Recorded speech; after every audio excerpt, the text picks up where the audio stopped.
Hashtag the Lost Earth Ship returns. Story Part 1. Captain Zara Voss pressed her gloved hand against the cold viewport of the exploration vessel Wanderer, watching the stars drift past in their eternal dance. 300 years had passed since humanity first stepped beyond the solar system, and, still, the universe held mysteries that made her heart race with anticipation. "Captain, we're detecting something unusual on the long-range sensors," called out Lieutenant Chen from the communication station. His voice carried that particular tension that came with discovering something that shouldn't exist. Zara turned from the viewport, her boots clicking against the metal deck plating as she moved toward the central command station.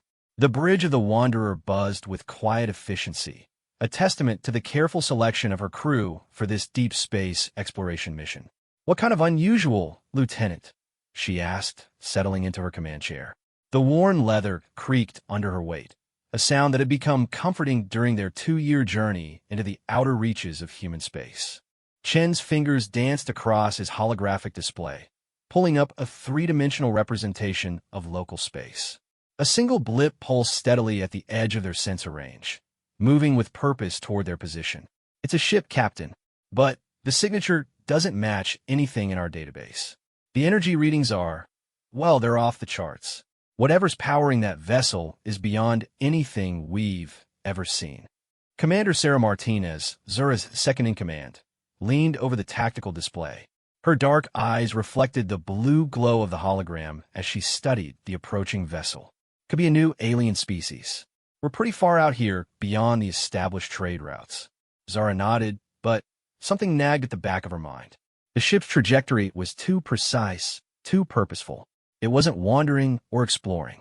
It was coming directly toward them, as if it knew exactly where they were. "Run a full spectrum analysis," she ordered. "I want to know everything about that ship before it gets within weapons range." The next few minutes passed in tense silence as the crew worked to gather information about the mysterious vessel. The main screen flickered to life, showing a distant image of the approaching ship. Even from this range, Zara could see that it was massive, easily 3 times the size of the Wanderer. "Captain," called out Ensign Rodriguez from the science station, his voice barely containing his excitement. "You need to see this. The ship's hull configuration. It matches pre-war Earth designs from the 2200s. Zara felt her blood run cold. The 2200s were during humanity's darkest period, when the solar wars had torn the inner system apart. Countless ships had been lost during that time, their crews either dead or scattered to the far reaches of space. "That's impossible," Martinez whispered. "No ship from that era could still be functional. The technology was primitive compared to what we have now." But as the vessel drew closer, the truth became undeniable. The ship's design was distinctly human, with the angular hull, plating, and fusion drive configuration that marked it as a product of Earth's military shipyards. But something was different.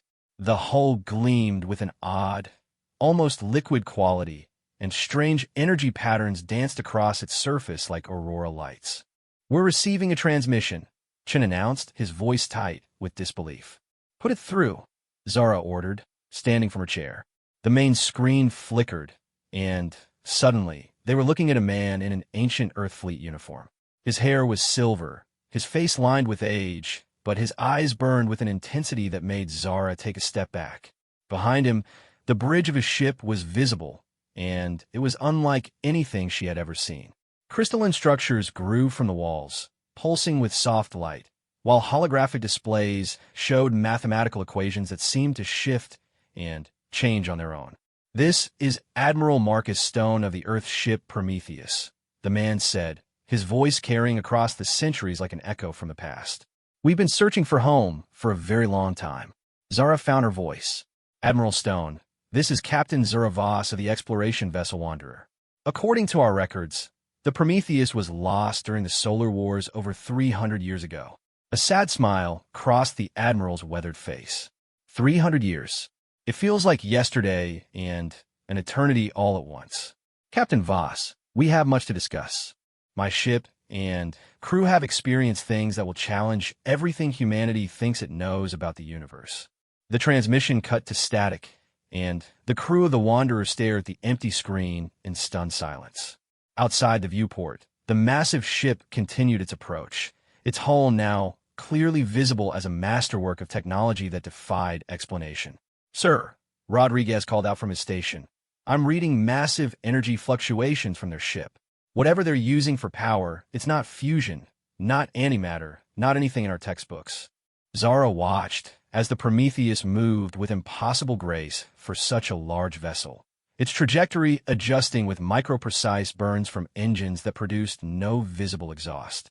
The ship seemed to bend space around itself, creating ripples in the fabric of reality that their sensors could barely detect. "They want to dock," Chen reported. "The Admiral is requesting permission to come aboard." Martinez moved to Zura's side, lowering her voice. "Captain, this could be a trap. We don't know what happened to them out there, what they might have become." Zara nodded, understanding her second's concerns. But, looking at the approaching ship, she felt a pull that went beyond curiosity. This was history made manifest, a piece of humanity's past returning from the void with secrets that could change everything. "Grant them docking permission," she decided, "but keep all defensive systems online. If Admiral Stone and his crew have truly been lost for 3 centuries, I want to know how they survived and, more importantly, what they learned while they were gone." As the Prometheus began its docking procedure, moving with that same impossible grace, Zara couldn't shake the feeling that her crew was about to encounter something that would fundamentally alter their understanding of what it meant to be human in a universe far stranger than they had ever imagined. The docking clamps engaged with a resonant clang that seemed to echo through both ships, and, in that moment, 3 centuries of mystery began to unfold. #The Lost Earth Ship Returns. Story Part 2. Admiral Marcus Stone stepped through the airlock into the Wanderer with movements that seemed too fluid, too precise for a man who claimed to be over 300 years old. Captain Voss watched him carefully as he entered the docking bay, flanked by 2 crew members whose appearances made her question everything she thought she knew about human physiology. The first was a woman with skin that seemed to shimmer with an internal light, her eyes a brilliant silver that reflected the bay's illumination like mirrors. The second was a man whose very presence seemed to bend the air around him, creating subtle distortions that made it difficult to focus on his exact position. Both wore uniforms similar to the Admiral's, but with modifications that incorporated crystalline elements that pulsed with soft energy. "Permission to come aboard granted," Zara said formally, though her mind raced with questions. These people looked human, but there was something fundamentally different about them, something that set every instinct on edge while simultaneously filling her with wonder. Admiral Stone smiled, and when he did, she caught a glimpse of something that made her heart skip. His teeth weren't quite right, seeming to contain flecks of the same crystalline material that adorned his uniform.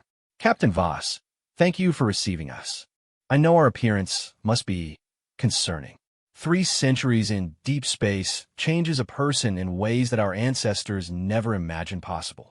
Commander Martinez stepped forward, her hand resting casually near her sidearm. "Admiral, our records show the Prometheus was lost with all hands during the Battle of Titan. How is it that you and your crew survived?" The woman with the silver eyes spoke, her voice carrying harmonics that seemed to resonate in the metal walls around them. "Survival is perhaps too simple a word for what happened to us. We were changed, evolved, transformed by forces that exist beyond the boundaries of known space." Lieutenant Chun, who had accompanied them to the docking bay, stepped forward with a scanner in his hands. "Sir, the readings I'm getting from our guests are unusual. Their biological signatures are human, but there are elements I've never seen before. Energy patterns that seem to exist in dimensions our sensors can barely detect." Admiral Stone nodded understanding. "Lieutenant, what you're detecting is the result of our encounter with what we came to call the Architects. 300 years ago, when we were presumed lost, we weren't destroyed. We were taken, studied, and eventually invited to participate in something far greater than the petty wars that consumed our solar system." Zara gestured toward the corridor leading to the ship's conference room.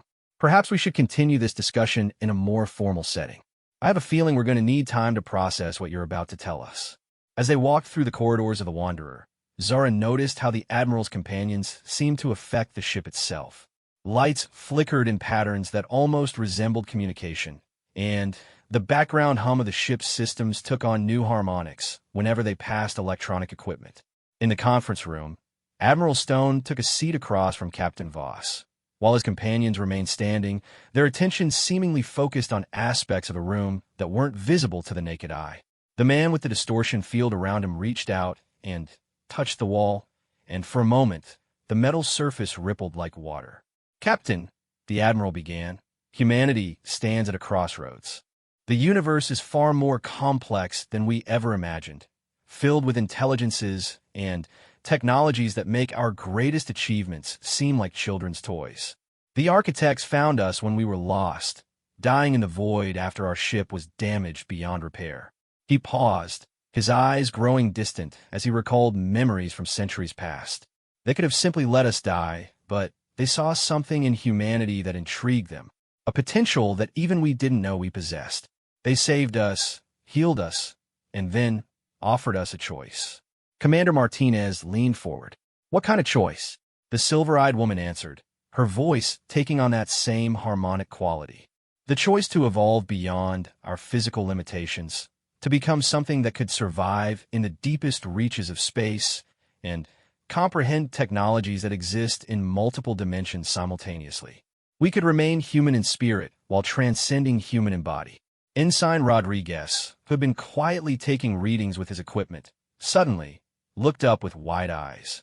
"Captain, the energy signatures around them are increasing. It's like they're drawing power from somewhere that doesn't exist in normal space-time." Admiral Stone smiled sadly. "You're observing the gift the architects gave us, Ensign. We learned to access what they call the zero-point field, a realm of infinite energy that exists between the dimensions. It allowed us to rebuild our ship into something that could travel faster than light without traditional drives, that could survive in regions of space where matter itself breaks down." Zara felt a chill run down her spine. "Admiral, you're talking about technologies that violate the fundamental laws of physics as we understand them." The distortion around the Admiral's male companion intensified, and suddenly, multiple images of him appeared in different parts of the room, each one slightly out of phase with the others. When he spoke, his voice seemed to come from several directions at once. "Captain Voss, your understanding of physics is based on a three-dimensional perspective of a multidimensional reality. What you call laws are merely local rules that apply to a small corner of existence. The architect showed us that consciousness itself is a force that can reshape matter and energy at the quantum level." The multiple images of the man collapsed back into a single form, but the air around him continued to shimmer with possibilities. Admiral Stone watched this display with the casual acceptance of someone who had witnessed such things countless times. "We spent decades learning from them," the Admiral continued. "They taught us that evolution isn't just biological. It's consciousness expanding to encompass new realities, new ways of existing. Some of my crew chose to transcend physical form entirely, becoming beings of pure thought and energy. Others, like us, chose to maintain our physical bodies while enhancing them with capabilities that allow us to interact with higher dimensional spaces." Lieutenant Chun checked his instruments again, his voice tight with amazement. "Sir, the energy readings are still climbing. Whatever they're doing, it's affecting our ship systems. Our quantum computers are processing information faster than should be possible, like they're accessing processing power from somewhere else." The silver-eyed woman moved to the conference table, and as she placed her hands on its surface, holographic displays began to emerge from the metal itself, showing star charts that extended far beyond any territory humanity had ever explored. "We've returned because the architects have given us a mission," she said, her words causing the holographic stars to pulse with inner light. "Humanity is approaching a critical point in its development. Wars are brewing in the outer colonies, conflicts that could destroy everything your species has built. But there's also an opportunity for transcendence, for humanity to take its next evolutionary step." Admiral Stone stood, and as he did, the temperature in the room seemed to drop several degrees while simultaneously feeling warmer, as if the very concept of temperature had become negotiable. "Captain Voss, we've come to offer humanity the same choice the architects offered us 3 centuries ago. Your species can continue on its current path, limited by physical constraints and bound to a single-dimensional perspective. Or you can choose to evolve, to become something that can survive and thrive in a universe far stranger and more wonderful than anything in your current understanding. Zara looked around the table at her crew, seeing her own mixture of fear and fascination reflected in their faces. The implications of what the Admiral was suggesting were staggering, and she knew that whatever decision they made in the next few hours would echo through human history. Admiral, you're asking us to make a choice that affects our entire species based on the word of beings we've never met, using technologies that shouldn't exist. The Admiral's expression grew serious, and for a moment, the crystalline elements in his uniform flared with brilliant light. Captain, I'm asking you to open your mind to possibilities beyond current human comprehension. The universe is about to change, whether humanity is ready or not. The only question is whether your species will change with it or be left behind. Outside the viewport, the Prometheus pulsed with energies that made local space itself ripple with potential, and Zara realized that her next decision would determine not just the fate of her crew, but possibly the future of human civilization itself. /# The Lost Earth Ship Returns. Story Part 3. Captain Zara Voss stood before the massive viewport in her quarters, watching the Prometheus hover impossibly close to the Wanderer without any visible means of propulsion. The ancient Earth ship seemed to exist in a state of controlled impossibility, its hull shifting between solid metal and something that looked more like crystallized starlight. It had been 6 hours since Admiral Stone's revelation, and sleep had become an impossibility for Zara. Her mind raced with the implications of everything they had witnessed. The crew was equally affected, with reports flooding in from every department about systems behaving in ways that defied their programming and understanding. A soft chime indicated someone at her door. "Come in," she called, not surprised to see Commander Martinez enter, looking as troubled as Zara felt. "Captain, we need to talk," Martinez said, closing the door behind her. "The crew is starting to panic. Engineering reports that our fusion reactors are operating at 150% efficiency without any modifications. Medical says their diagnostic equipment is detecting cellular structures in our visitors that shouldn't be possible. And communications claims they're picking up signals from the Prometheus that exist in mathematical dimensions we don't have names for." Zara turned from the viewport, her reflection ghost-like in the transparent aluminum. "What's your assessment, Sarah? Are we dealing with an elaborate deception, or has humanity really made contact with something that could fundamentally change our species?"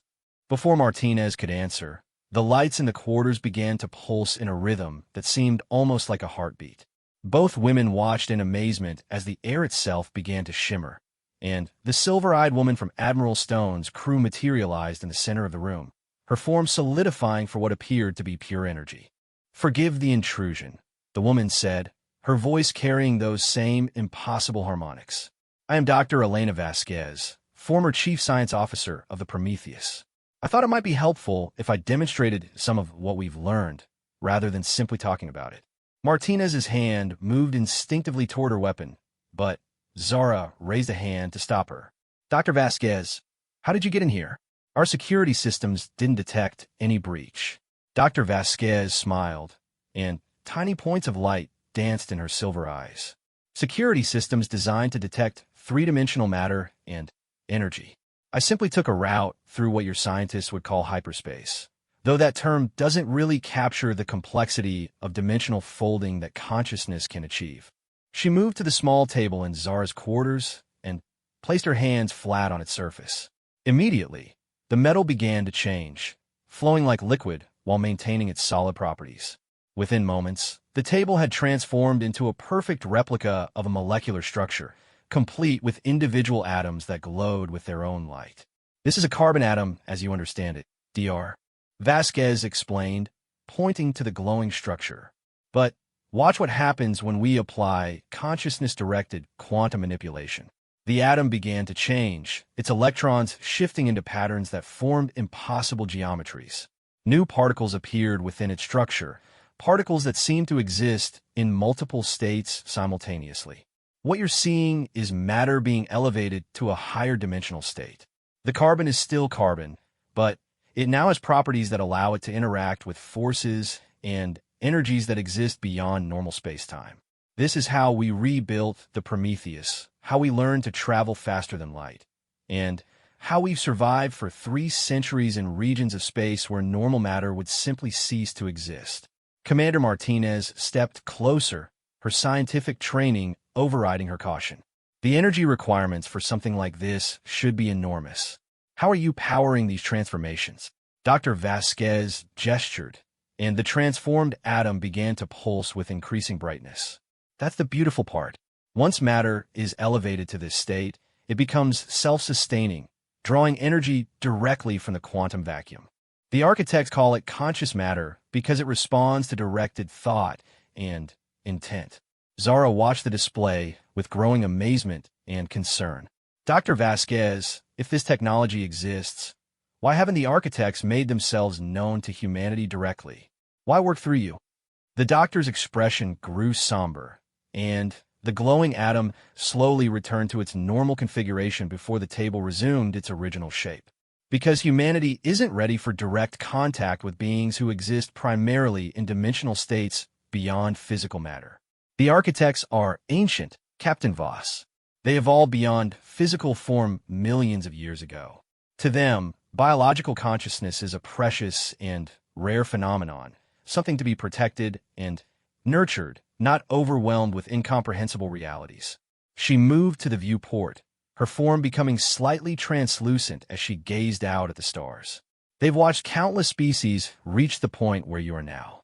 Some choose transcendence and join the greater community of conscious beings that exists throughout the galaxy. Others reject the opportunity and remain locked in their physical limitations until they eventually destroy themselves or stagnate into irrelevance. Martinez crossed her arms, her expression skeptical. And what proof do we have that any of this is real? For all we know, you could be using advanced holographic technology to create illusions. Dr. Vasquez turned back to them, and as she did, her form began to change. Her human appearance faded, revealing something that made both officers step back in shock. She became a being of pure light and geometric patterns, her consciousness visible as streams of energy that flowed through dimensions they could barely perceive. When she spoke, her voice came not from vocal cords, but from vibrations in reality itself. Commander Martinez, reach out and touch my hand. Despite every instinct screaming at her to run, Martinez extended her hand toward the transformed doctor. The moment their fingers made contact, Martinez gasped, her eyes widening as information flooded her mind. She could suddenly perceive the ship around them in ways that transcended normal vision.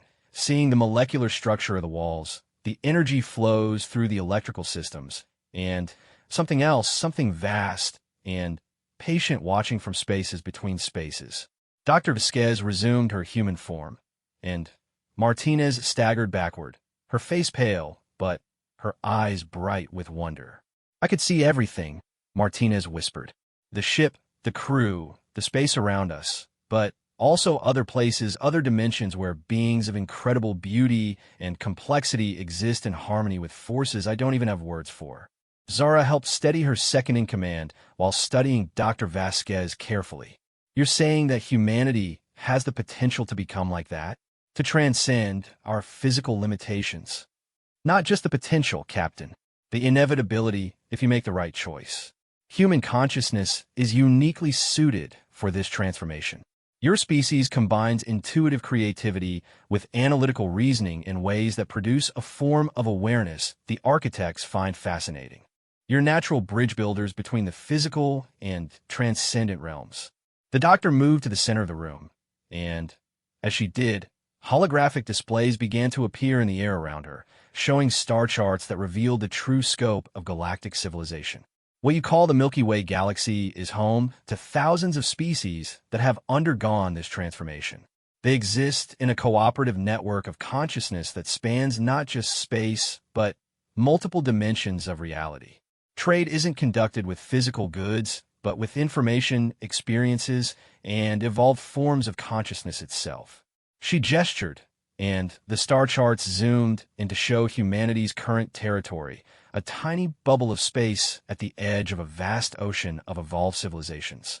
But there are also species that rejected transcendence, and their territories are The holographic display showed regions of space marked in ominous red, areas where no stars seemed to shine normally.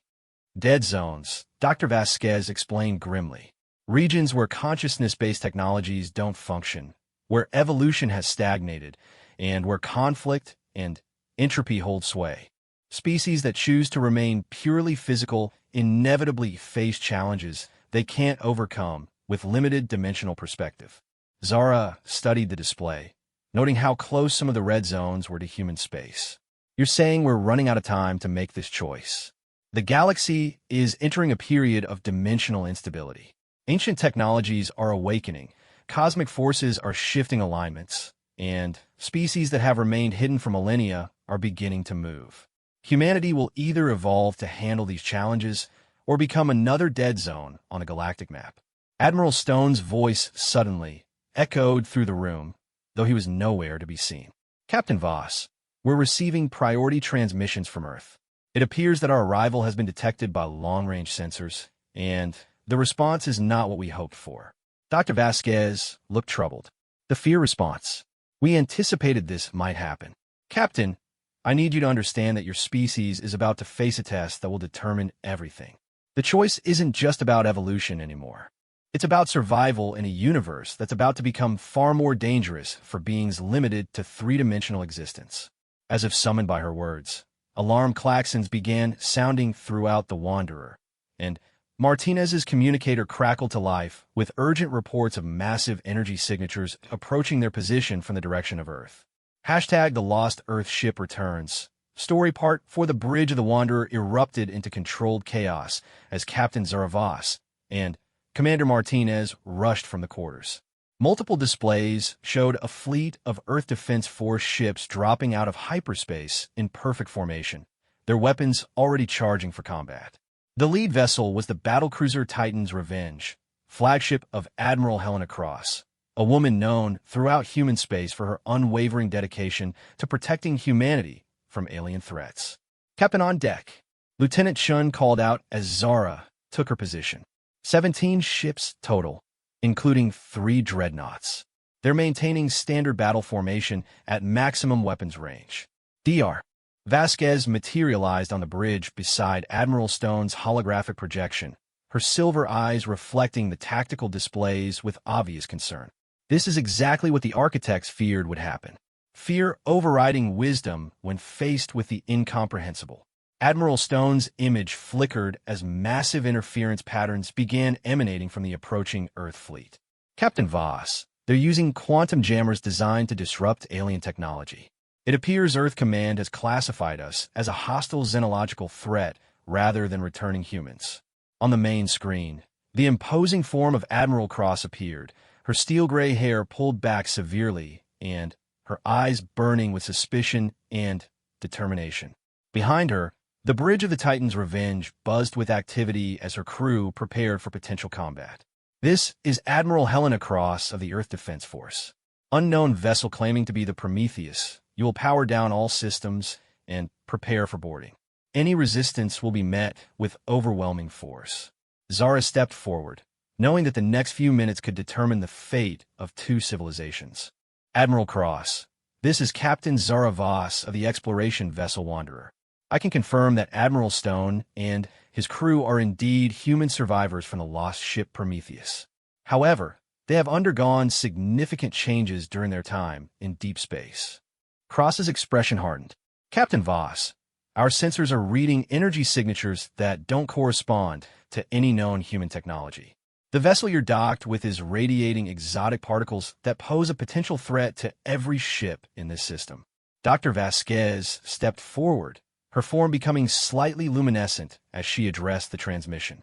Admiral Cross, I am Dr. Elena Vasquez, former Chief Science Officer of the Prometheus. The energy you're detecting is not a weapon. It's evidence of humanity's potential for evolution beyond our current physical limitations. The response was immediate and hostile. Cross's face flushed with anger as weapons locks appeared on every ship in her fleet. Negative. You're not human. Humans do not manipulate matter at the quantum level with their consciousness. Humans do not phase in and out of normal space-time. Whatever you are You will surrender immediately or face the consequences. Admiral Stone's hologram intensified, and suddenly, his voice carried the same harmonic quality as his transformed crew members. Helena, it's Marcus. I know you can't accept what we've become, but I remember when you were just a lieutenant on Mars Station. You once told me that humanity's greatest strength was our ability to adapt to impossible circumstances. Cross faltered for a moment, recognition flickering in her eyes before being replaced by steely resolve. Marcus Stone died 300 years ago. I don't know what kind of technology you're using to impersonate him, but it won't work. All ships prepare to fire. The tactical officer on the Wanderer called out urgent warnings as dozens of weapon signatures locked onto both their ship and the Prometheus. But before anyone could act, something extraordinary happened. The Prometheus began to change. Its hull, which had appeared to be advanced but recognizable technology, suddenly revealed its true nature. Crystalline structures erupted from every surface, growing into impossible geometries that seemed to exist in multiple dimensions simultaneously. The ship expanded, not in size but in dimensional presence, becoming something that occupied space in ways that made the human eye struggle to process what it was seeing. Dr. Vasquez spoke, her voice now carrying harmonics that seemed to resonate with the metal of every ship in the area. Admiral Cross, you're witnessing consciousness-directed matter manipulation. This is what humanity can become when freed from three-dimensional limitations. The weapons of the Earth fleet began to malfunction, not because of any attack, but because the presence of the transformed Prometheus was causing local space-time to operate according to different rules. Energy weapons found their targeting systems trying to lock onto objects that existed in 11 dimensions while their computers could only process 3. Commander Martinez watched her tactical displays in amazement. Captain, it's not attacking them. It's just existing in a way that makes their weapons irrelevant. Admiral Cross was conferring frantically with her tactical officers when the Prometheus did something that made every person on every ship in the system stop and stare. It began to replicate itself, not through technological means, but by consciousness extending into parallel dimensional spaces. Within moments, there weren't one, but dozens of versions of a ship, each one existing in a slightly different phase of reality. Admiral Stone's voice filled all the ships simultaneously, speaking directly to every consciousness present without using communication systems. This is not an attack, and it is not a threat. This is a demonstration of what human consciousness can achieve when it evolves beyond material constraints. Every one of you has this potential within you. On the bridge of the Wanderer, Ensign Rodriguez was frantically trying to make sense of his sensor readings. Sir, each version of their ship is real. They're not holograms or projections. Somehow, they've created multiple parallel instances of the same vessel existing in the same space. Dr. Vasquez turned to Captain Voss, her silver eyes pleading. Captain, your species stands at a critical moment. Admiral Cross represents the fear-based response to transcendence, the desire to destroy what cannot be understood. But you have a choice. You can choose evolution, cooperation, and joining the greater community of conscious beings. Or you can choose to remain locked in conflict and limitation. The multiple versions of the Prometheus began to merge and separate in patterns that created a visual symphony of impossible beauty. As they did, energy patterns began to emerge around every ship in the Earth fleet, not attacking them, but showing them possibilities. Crew members throughout the fleet began to experience visions of what humanity could become. Beings of pure thought and energy capable of traveling between stars instantly, of manipulating matter with consciousness, of existing in harmony with forces beyond current comprehension. Admiral Cross's transmission crackled back to life, her voice shaken but still determined. Whatever you're doing to my crew, stop it immediately. These visions, these illusions, they're not illusions, Admiral Stone replied gently. They're memories of the future, possibilities that exist in the quantum field of potential outcomes. Helena, humanity doesn't have to choose between evolution and extinction. We can choose to become something greater while remaining true to what makes us human. The silver-eyed Dr. Vasquez approached the view screen, and as she did, her form began to change again. But this time, instead of becoming alien and frightening, she became something that radiated warmth and familiarity. She looked like every mother, sister, and daughter that had ever lived, a perfect representation of humanity's caring nature elevated to cosmic scale. Admiral Cross, she said, the architects didn't change us into something alien. They helped us become the most human we could possibly be. Love, creativity, curiosity, the desire to protect and nurture, all of these qualities are enhanced rather than diminished by consciousness evolution. As she spoke, the energy patterns around the Earth fleet began to resonate with something deeper than technology, something that touched the essential humanity of every person present. For a brief moment, the barriers between ships, between individual consciousness, between the possible and impossible began to dissolve. And in that moment of connection, Admiral Cross and her fleet began to understand that they weren't facing an invasion or a threat. They were being offered an invitation to join something magnificent and eternal, something that would transform not just humanity, but the entire galaxy. The question was whether fear would triumph over hope, whether humanity would choose to evolve or remain forever trapped in the limitations of three-dimensional existence, while the universe moved on without them. Hashtag the Lost Earth Ship returns. Story Part 5. The moment of cosmic connection hung in space like a held breath, every consciousness in the fleet touching the infinite possibilities that lay before humanity. But as quickly as it had come, the vision began to fade, and Admiral Cross's voice cut through the transcendent experience like a blade through silk. All ships fall back to defensive positions. Whatever technology they're using to manipulate our perceptions, we will not be deceived. Captain Zaravas watched in despair as the Earth fleet began to reposition for attack, their weapons charging to full power despite the obvious futility of conventional warfare against beings who could manipulate reality itself.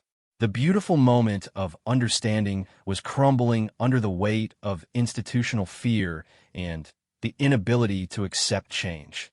Dr. Vasquez turned to Zara, her silver eyes reflecting genuine sadness. Captain, this is the critical moment.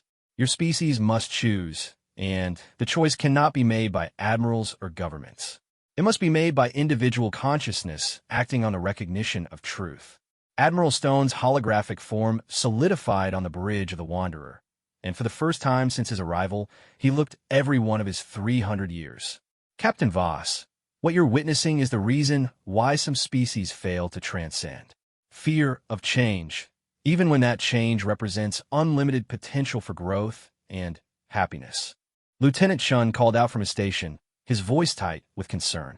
Captain, Admiral Cross is charging her main plasma cannons. She's really going to attack. The tactical displays showed the Earth fleet moving into attack formation, their massive dreadnoughts bringing their primary weapons to bear on the impossible geometries of the Prometheus. But even as they prepared to fire, something extraordinary was happening throughout the fleet. Individual crew members were beginning to make their own choices. On the bridge of the Wanderer, communication stations lit up with transmission requests from dozens of ships in the Earth fleet. When Shin opened the channels, voices began flooding through from engineers, scientists, medical officers, and even some junior command staff. This is Dr. Sarah Kim from the science vessel Discovery. The readings we're getting from the Prometheus are consistent with theoretical frameworks for higher dimensional physics. This isn't alien technology, it's human consciousness accessing quantum field manipulation. Engineering Chief Torres from the Valiant here. Captain, whatever they're doing to local space-time is creating zero-point energy fluctuations that could solve our power generation problems forever. Lieutenant Commander Park from the medical frigate Asclepius. I'm detecting biological signatures from the Prometheus crew that suggest cellular regeneration at rates that would effectively eliminate aging and disease.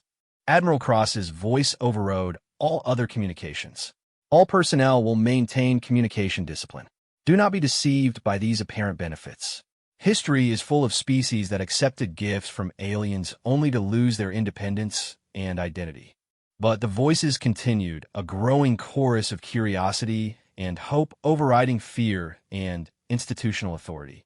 Commander Martinez watched the communications board light up like a constellation of human potential. Captain, she said quietly, They're choosing for themselves. Individual by individual, they're seeing past the fear. Dr. Vasquez smiled, and as she did, her form began to shift again. But this time, instead of becoming more alien, she became more recognizably human than she had appeared since arriving. The crystalline elements in her appearance faded, replaced by warm, familiar features that could belong to anyone's colleague, friend, or family member. This is how transcendence really works, she explained. Not by abandoning humanity, but by becoming more human than limitations ever allowed us to be. The architects understood that consciousness evolution doesn't replace what we are, it fulfills what we could become. Admiral Stone stepped forward, his own appearance becoming more recognizably human. Captain Voss, we'd like to offer a demonstration. With your permission, we'll temporarily enhance the consciousness of your crew, allowing them to experience elevated awareness while maintaining complete control over their choice to accept or reject the transformation. Zara looked around at her bridge crew, seeing their faces bright with curiosity and possibility. These people had signed up for exploration, for the advancement of human knowledge and capability. The choice seemed obvious. Do it, she said. The effect was immediate and profound. Every person on the Wanderers suddenly found their awareness expanding beyond the physical boundaries of their bodies. They could perceive the molecular structure of the ship around them, the energy flows through space, and, most remarkably, the consciousness of their fellow crew members. Ensign Rodriguez gasped as he suddenly understood not just how his instruments worked, but how they could be improved to function in 11 dimensions simultaneously. Lieutenant Chun found himself hearing not just radio communications, but the harmonic frequencies of thought itself. Commander Martinez discovered she could perceive tactical situations from perspectives that encompassed multiple probability streams, allowing her to see the outcomes of decisions before they were made. And Captain Zara Voss found herself looking at the universe with eyes that could see the connections between all things, the web of consciousness that linked every thinking being in a vast network of shared experience and mutual growth. The transformation lasted only moments, but when it faded, every person on the bridge was changed forever. They had experienced what it meant to be human without limitations, and the memory of that possibility burned in their minds like a beacon. That's what we're offering to humanity, Admiral Stone said gently. Not the loss of what you are, but the fulfillment of what you could become. On the main screen, Admiral Cross's face was pale with determination and fear. Unknown vessels, you have 30 seconds to surrender before we open fire. Whatever mind control techniques you're using will not save you from plasma cannons. Dr. Vasquez looked to Captain Voss. Captain, the choice is now yours. We can defend ourselves, but doing so will likely result in the destruction of the Earth fleet. Or we can withdraw and leave humanity to face the coming cosmic changes without the tools for transcendence. There's a third option, but it requires an act of faith that may cost you everything. Zara didn't hesitate. The brief experience of expanded consciousness had shown her possibilities beyond her wildest dreams, and she knew that humanity deserved the chance to choose its own evolution. What do you need from us? Broadcast our message directly to Earth. Let every human consciousness on the planet experience what your crew just experienced. Give them the choice individually, bypassing the fear-based responses of institutions and governments. The implications were staggering. Such an act would fundamentally change human civilization overnight, creating a divide between those who chose transcendence and those who rejected it. Captain, Martinez said urgently, Cross is beginning her countdown. We have 15 seconds. Zara looked at her crew, seeing in their faces the same wonder and determination she felt in her own heart. Do it. Send the message to Earth. Give humanity the choice.